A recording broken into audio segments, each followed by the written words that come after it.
So what can we learn from the story? The Vrede dairy farm case study underscores the impact of corruption on local development and reflects how public-private partnerships can become the subject of corruption.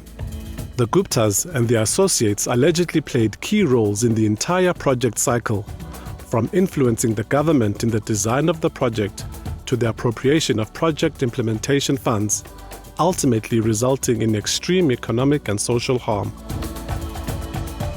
How could corruption have been prevented? First, the business type. A strategic partnership allowed for a lack of budgetary scrutiny. A competitive procurement process would have been safer. Second, superficial compliance with internal controls for approving a new project and the failure to require a proper feasibility study were warning signs that this project had procedural problems.